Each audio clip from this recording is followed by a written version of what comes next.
próximo año y obviamente al 2024. Déjeme saludar a esta hora al maestro Ricardo Sevilla, quien ya llegó para hablar sin censura, porque viene con un tema que va a dejar la víbora chillando. El maestro Ricardo Sevilla ya está listo en Sin Censura. Ricardo, ¿cómo te va? Muy buenos días. Querido Vicente, público, muy buenos días. No te enojes con Santiago Krill. Es un hombre predecible. ¿Qué puedes esperar de un sujeto que fue jefe de Enrique Krause? Esto es cosa que muy poca gente conoce y sobre todo ellos lo quieren acallar porque fue jefe de Enrique Krause, fue presidente del Consejo de la revista Vuelta cuando estaba vivo todavía Octavio Paz, y eso lo quieren olvidar estos personajes. También fue fundador de esa revista horripilante llamada Este País. ¿Te acuerdas que en 1991, el público memorioso al que siempre acudimos y que está pléthoro aquí en Sin Censura, se presentaba diciendo, es que nosotros nos fundamos justo cuando había pláticas del Tratado de Libre Comercio y cuando Lupita Jones acababa de ser nombrada Miss Universo. De ese talante las publicaciones de este bodrio que encabezó, fundó Santiago Krill, el ex jefe de Enrique Krause, y que lo quieren olvidar. Hoy ya son pares, personajes aviesos. En fin, querido Vicente, público, fíjense que la crítica neoliberal siempre ha creído que tenemos una pésima memoria, pero se engañan. Las mexicanas y los mexicanos tenemos contra lo que ellos imaginan una retentiva portentosa, Vicente. Y es que justo la memoria es, como decía el gran crítico del romanticismo alemán, Jean Paul, el único paraíso del cual no podemos ser expulsados. Y esto tiene que ver con la memoria que nos hace olvidar lo que hicieron Enrique Peña Nieto y Calderón en la función pública. Y ayer, poco después de que el presidente López Obrador anunciara la sustitución de Irma Heréndira Sandoval por Roberto Salcedo, ya se sabe, en la Secretaría de Función Pública, una ola de críticas aviesas tamizó las redes sociales. No digo que los periódicos, porque los periódicos ya son ajados, medios que no dan la talla en la oportunidad de la información. Las redes sociales se tamizaron de una serie de críticas aviesas, pero vamos a ver, la frágil memoria o el conveniente olvido de los voceros del empresariado, otrora voraces chayoteros y vividores del erario, que siempre anuncian como pájaros de mal agüero que todas las decisiones del presidente López Obrador esconden algún misterio. Dicen que la remoción de Irma Heréndira esconde, por supuesto, intenciones oscuras y misterios insondables. Payasadas de los insaciables difusores de fake news, Vicente, cuya hambre, ya lo sabemos, de chayote los hace ver y crear enigmas y entresijos donde no los hay. Hagamos memoria, como pide Jean Paul. Durante los 6 años que el atolondrado Enrique Peña Nieto estuvo en la presidencia, removió en 3 ocasiones a los titulares de la función pública.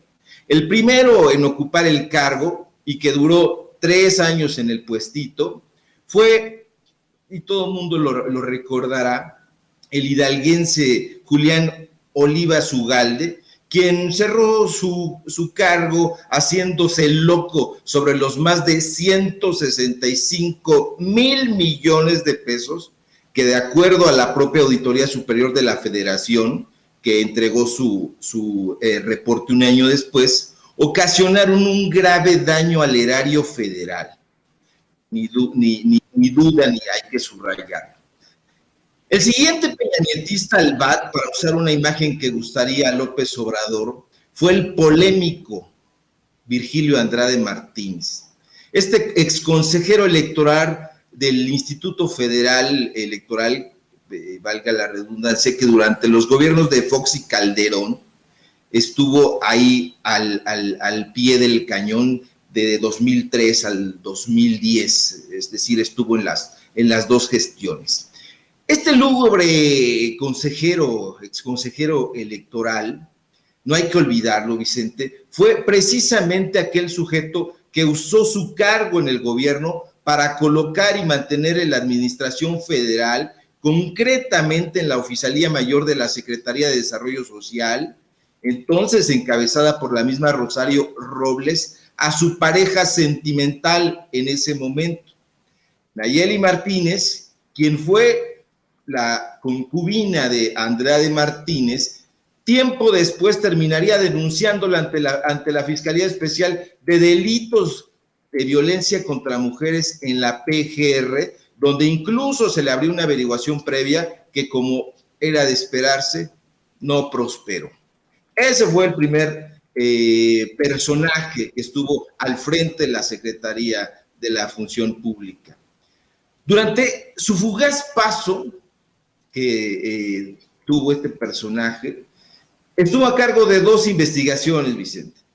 Hay que recordarlas. Este tipo estuvo al frente de la investigación que intentaba o pretendió reportar y poner en claro si en efecto Enrique Peña Nieto, su esposa Angélica Rivera y su amigo Luis Videgaray, en ese momento secretario de Hacienda, habían incurrido en el famoso conflicto de interés en la adquisición de casas del grupo IGA.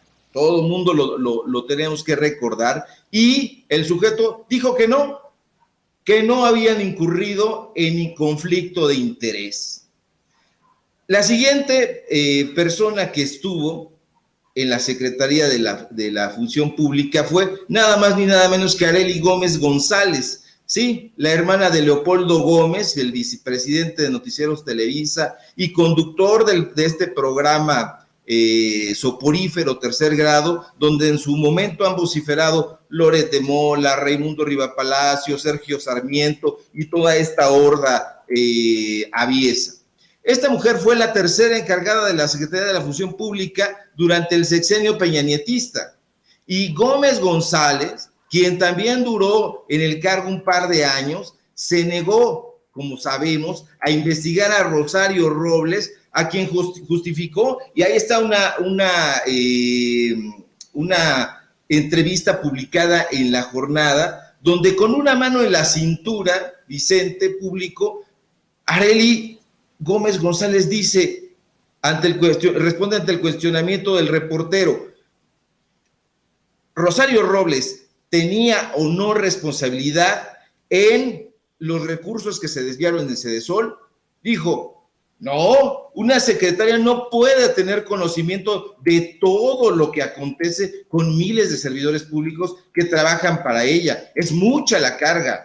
Por eso tenemos el oficial mayor, los subsecretarios, etcétera. Así la estulta apología de la exprocuradora al servicio de Televisa.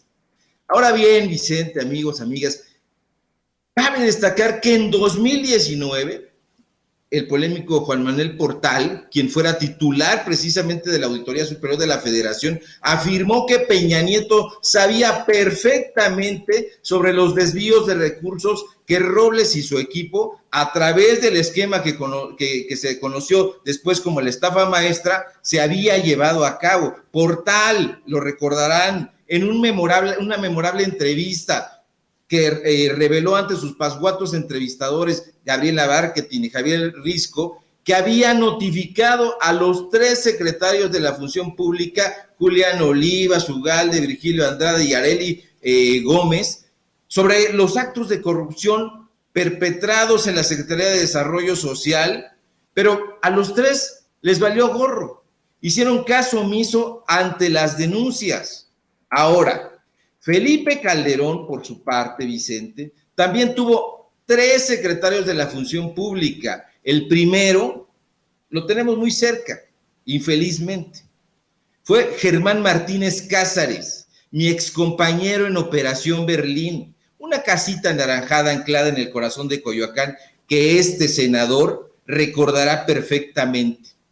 Ahora bien, este deletérea y recalcitrante opositor a al presidente López Obrador, Vicente, y que paradójicamente hoy es senador por Morena, estuvo 18 meses en el cargo en la función pública.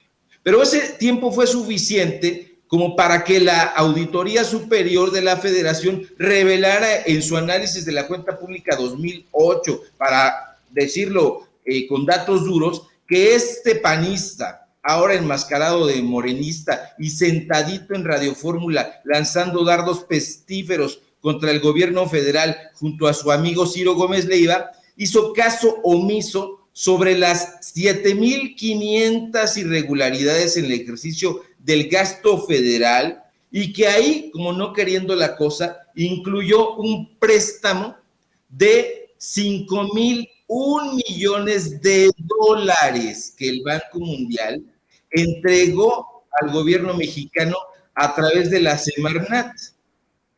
No olvidemos que en ese momento alegaron que los recursos se destinarían a estas obras de relumbrón, supuestamente para el desarrollo de políticas que favorecieran el cambio climático.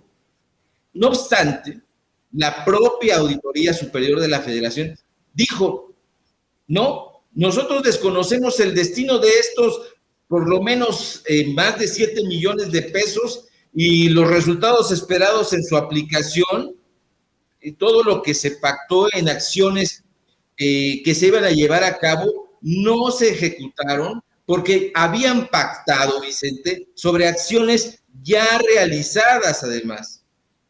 Pero nada que sorprenda, en fin, con este personaje ingrato y falso, renegado panista que es Martínez Cázares. Ahora mal, Martínez Cázares fue relevado en el cargo por otro tipo que algunos recordarán, Salvador Vega Casillas, quien durante su gestión al frente de la función pública hizo como si la Virgen le hablara, según reza el adagio popular, cuando el gobierno de Calderón, de acuerdo también al reporte 2011 de la Auditoría Superior, realizó pagos indebidos por casi 400 millones de pesos en la construcción de la horripilante cosa esa llamada monumento del calderonismo, que titularon pomposamente Estela de Luz, y que es mejor conocida entre la gente de pie como la Suavicrema.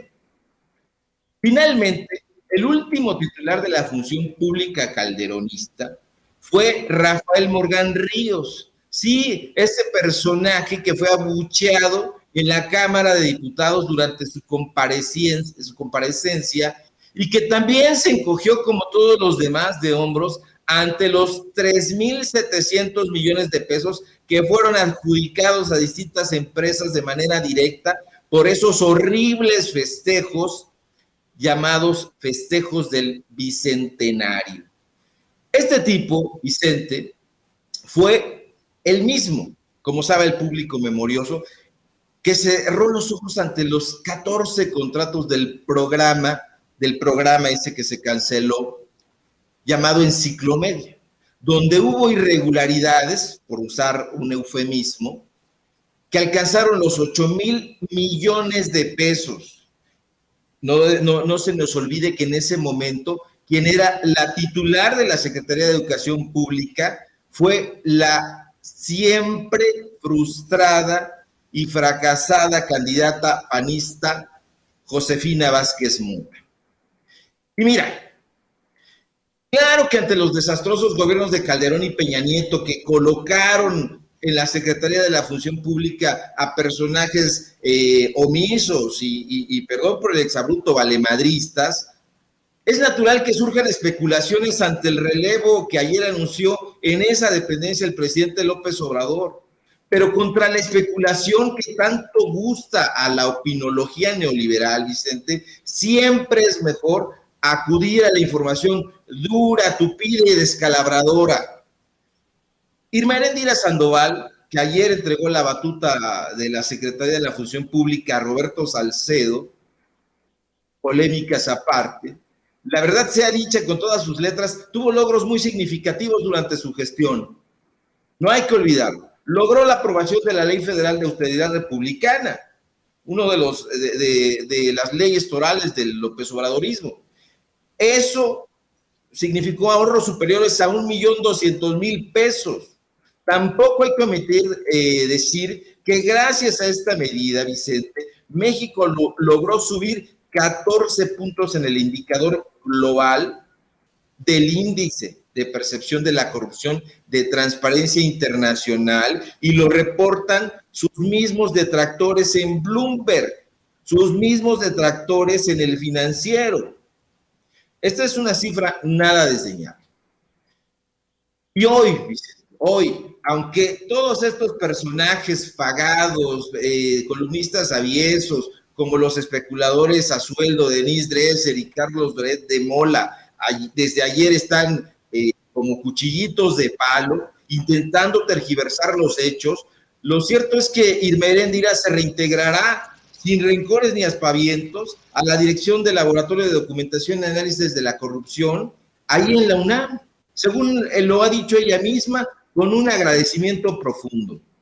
Ahora, lo más importante, me parece, es que el presidente López Obrador, con esta medida, ha reiterado su compromiso de que continuará impulsando y vigilando su política de cero tolerancia a la corrupción y a la impunidad.